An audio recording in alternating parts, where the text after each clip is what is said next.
नमस्कार साथियों, हमारे योगी टेक चैनल पर आपका स्वागत है। आज हम बात करने जा रहे हैं एसएमपीएस पावर सप्लाई के बारे में।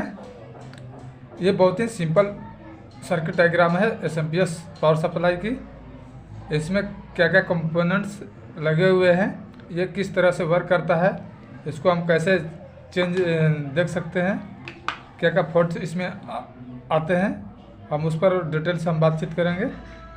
ठीक है, सबसे पहले हम देखते हैं एसी इनपुट पावर सप्लाई से।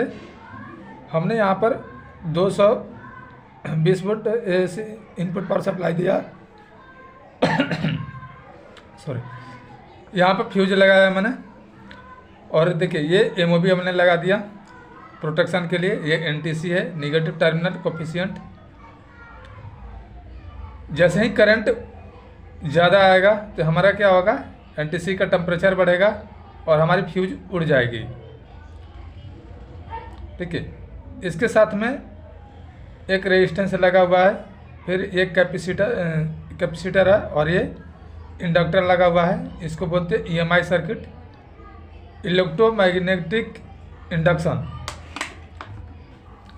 इसको बोलते हैं इलेक्ट्रोमैग्नेटिक इंडक्शन। इस तीनों को इलेक्ट्रोमैग्नेटिक इंडक्शन सर्किट इसको बोलते हैं। ये क्यों लगाए जाते हैं, इसको जो हमारा जो करंट आ रहा है उस करंट के जो फ्रीक्वेंसी, हाई फ्रीक्वेंसी आ रहा है, उसको थोड़े से लो करने के लिए, उसका फ्लक्चुएशन जो है हमारा लो करने के लिए इसको यूज किए जाते हैं। इसके बाद हम आगे आते हैं। ये यहाँ पर 4 डायोड लगा हुआ है, यहाँ पर ब्रिज रेक्टिफायर बना हुआ है। ठीक है, ये ब्रिज रेक्टिफायर बना हुआ है। ब्रिज रेक्टिफायर एसी को डीसी में चेंज करता है।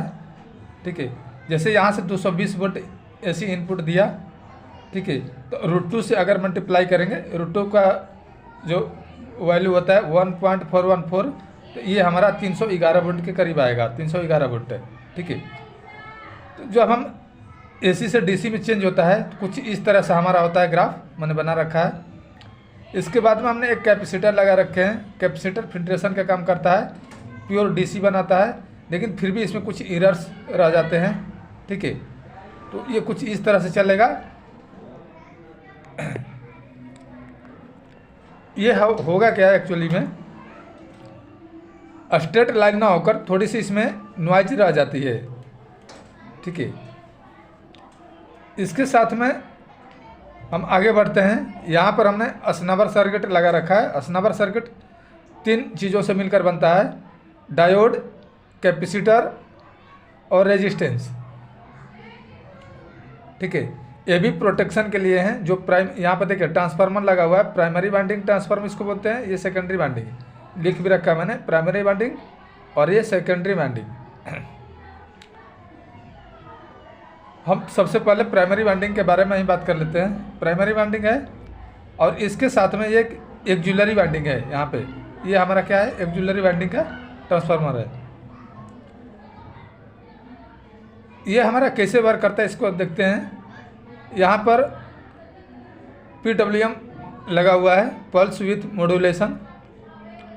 हमें आउटपुट में कितना वोल्टेज चाहिए उसके अनुसार ये अलग अलग हम आईसी का यूज करते हैं, पल्स विथ मॉड्यूलेशन का यूज करते हैं। मान लीजिए हमें आउटपुट में डीसी का 12 वोल्ट चाहिए, 12 वोल्ट 5 एम्पियर, तो उसी के अनुसार हम ये पल्स विथ मॉड्यूलेशन आईसी का हम यूज करते हैं। हमें जितना चाहिए उसके अकॉर्डिंग हम यूज करेंगे। ये जो देखिए यहाँ पर हम इसी के बारे में बात कर लेते हैं। इसके बारे में एक रेजिस्टेंस है यहाँ पर लगा हुआ है। ये जो रेजिस्टेंस है स्टार्टिंग के लिए है। जब हमारा पल्स विथ मॉड्यूलेशन को जब हम स्टार्ट करेंगे उसके लिए हम ये लगाते हैं। हाई रेजिस्टेंस होता है। जिस तरह से हम किसी भी मशीन को वर्क कराते हैं तो उस समय जब स्टार्टिंग करते हैं तो बहुत ज़्यादा फोर्स की ज़रूरत पड़ती है, तो इसलिए हम इसको यूज करते हैं। ठीक है, ये हमारा आया है जो एक्जुलरी वाइंडिंग है। एक्जुलरी वाइंडिंग के साथ में जो डायोड लगा हुआ है, इसके निगेटिव के साथ में आया हुआ है। यहाँ पे एक रेजिस्टेंस लगा हुआ है। ठीक है, यहाँ पर है हमारा है, ये फर्स्ट वाला में क्या है, ग्राउंड है, सेकंड वाला ड्रेन है, थर्ड वाला वीसीसी है, और फोर्थ वाला हमारा फीडबैक है। फोर्थ वाला क्या है हमारा, फीडबैक। ग्राउंड, ड्रेन, वीसीसी और फीडबैक। ये ग्राउंड इसके साथ कनेक्टेड हमारा है, ठीक है। जो ड्रेन है, ड्रेन किसके साथ है, ये प्राइमरी वाइंडिंग के साथ में लगा हुआ है, ये एक इंडक्टर लगाकर, ठीक है। और इसी के साथ में हमारा डायोड, कैपेसिटर और रेजिस्टेंस लगाकर अस्नाबर सर्किट बनाया हुआ है। ये प्रोटेक्शन के लिए, जब हाई करंट आते हैं उसके लिए, क्योंकि यहाँ पर वोल्टेज बढ़ जाते हैं, ठीक है। क्योंकि यहाँ पर एक प्लस माइनस बहुत तेज़ी से होते रहता है, ठीक है। ये सीआरओ में हम देख सकते हैं इसको। तो इससे प्रोटेक्शन के लिए हम अस्नाबर सर्किट का यूज करते हैं। अब देखिए, अब सेकेंडरी वाइंडिंग में आते हैं। सेकेंडरी वाइंडिंग में हमारा क्या है, ये डायोड लगा हुआ है अपना, कैपेसिटर है, इंडक्टर है, कैपेसिटर है, फिर अपना डीसी आउटपुट सप्लाई। यहाँ पर होता क्या है, यहाँ पर एसी पावर सप्लाई आते हैं कुछ स्क्वायर वेव में पावर सप्लाई आते हैं। अब ये 230 वोल्ट जो एसी है हमारा उस तरीके से नहीं आते हैं, लेकिन स्क्वायर वेव में आते हैं यहाँ पर सेकेंडरी वाइंडिंग के पास में, ठीक है।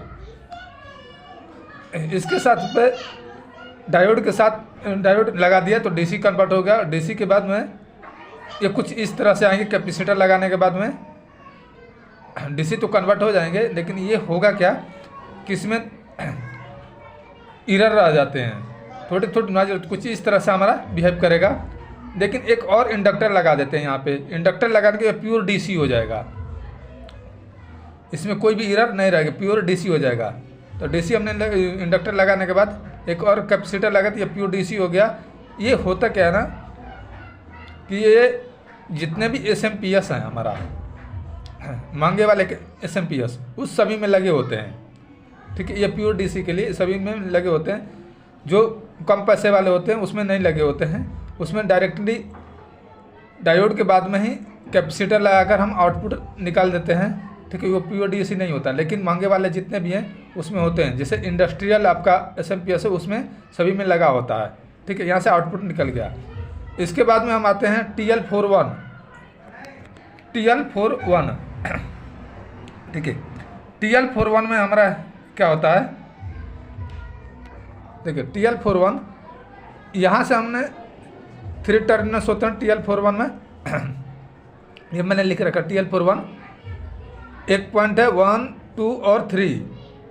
इसके साथ में हम मान लीजिए हम यहाँ पर 12 वोल्ट आ रहा है तो 12 वोल्ट से हमने ले लिया। इसके गेट पे पिन नंबर 1 पे एक रेजिस्टेंस है 560 ओम की, दूसरा है 1.5 किलो ओम की। इसके बीच से यहाँ पर आना चाहिए 2.5 वोल्ट आना चाहिए, यहाँ पे 2.5 वोल्ट से ये ऑपरेट होता है, ठीक है। और ये ग्राउंड हमने ले लिया यहाँ पे, और ये हमारा है निगेटिव के साथ में ये जो ऑप्टो कपलर है PC 817 के साथ में हम कनेक्टेड है। और ये जो ऊपर से जो हमारा जो वोल्टेज आ रहा था 12 वोल्ट का, यहाँ पर 220 ओम की रेजिस्टेंस लगा हुआ है, ये इसके साथ हमारा कनेक्टेड है पॉजिटिव के साथ में। तो जैसे ही ये एलईडी हमारा ऑन होगा, PC 817 की इनबिल्ट होती है एलईडी, इस पर यहाँ पर लाइट पड़ेगा, ये इसको एक्टिवेट कर देगा। एक्टिवेट करने के बाद में ये हमारा चला जाएगा फीडबैक पे, ये हमारा फीडबैक पे चला जाएगा। और ये हमारा जो दूसरा हमारा ये ग्राउंड पे चला जाएगा। ये देख रहे हैं ये ग्राउंड है, ये हमारा बीच वाला लाइन नहीं है, ये गलती से हो गया है, इसको मैंने कट कर रखा है, ये हमारा नहीं है, ठीक है। ये ग्राउंड में चला गया। इसके साथ में जो VCC है, VCC के साथ में एक कैपेसिटर लगा हुआ है, एक ग्राउंड के साथ में देख रहे हैं, ये ग्राउंड के साथ ही कनेक्टेड है। और जो हमारा फीडबैक है, फीडबैक के पास में भी एक कैपेसिटर लगा हुआ है, ठीक है। ये भी हमारा एक ग्राउंड है, ठीक है।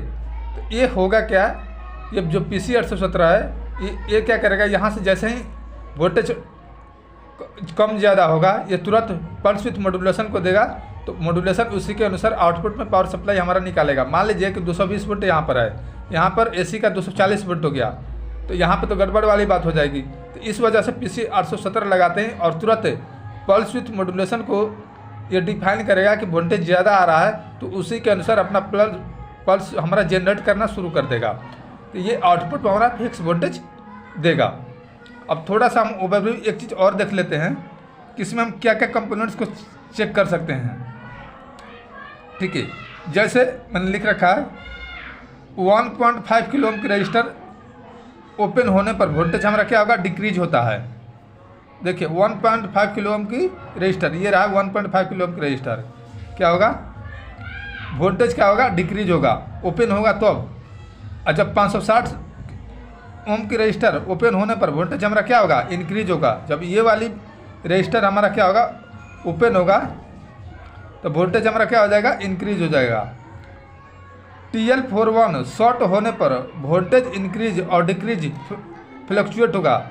जब TL41 ये या तो ओपन हो या शॉर्ट हो तो हमारा वोल्टेज क्या होगा, फ्लक्चुएट करने लगेगा, अप डाउन करने लगेगा। क्यों करेगा कि पल्स विथ मॉड्यूलेशन को ये प्रॉपर वोल्टेज नहीं दे पाएगा, नहीं बता पाएगा, इस वजह से हमारा क्या होगा कि ये फ्लक्चुएट होने लगेगा। तीसरा क्या है, TL41 ओपन होने पर वोल्टेज बहुत ही कम आएगा। अगर शॉर्ट होता है और ओपन होता है, देखिए दोनों में अंतर है, तो वोल्टेज हमारा क्या बहुत ही कम आएगा। ठीक है, PC817 देखिए PC817 शॉर्ट होने पर क्या होगा, वोल्टेज फ्लक्चुएट होगा। ये PC817 अगर यहीं शॉर्ट हो जाए तो क्या होगा, वोल्टेज क्या होगा, फ्लक्चुएट होगा। ठीक है, अब PC817 ओपन होने पर हमारा क्या होगा, वोल्टेज बढ़ेगा और फ्लक्चुएट होगा। अगर ये हमारा क्या होगा, PC817 वोल्टेज अगर बढ़ेगा और फ्लक्चुएट होगा, और ये शॉर्ट या ओपन होगा तो इस सब चीज़ों पर हमें ध्यान देना है चेक करने के लिए। सबसे पहले हम किसको ध्यान देंगे, बता देते हैं, इस रेजिस्टेंस को ध्यान देंगे, इस रेजिस्टेंस को, उसके बाद में इस डायोड को, अस्नावर सर्किट को, ठीक है, TL431 को देंगे, इसके साथ में दो जो रेजिस्टेंस लगे हुए हैं उसको देंगे, और PC817 को। हम इस चीज़ों पर अगर ध्यान देते हैं तो हमारी जो फ्लक्चुएशन की है हम इसको आसानी से इजीली सोल्व कर सकते हैं SMPS पावर सप्लाई को। इसमें किसी भी तरह का कोई भी दिक्कत नहीं आएगा। बाकी आपका एक्सपीरियंस से अगर इसमें कुछ फॉल्ट आता है तो आप कर सकते हैं। ठीक है, हमारे वीडियो को देखने के लिए आप लोगों का बहुत बहुत धन्यवाद। Thank you.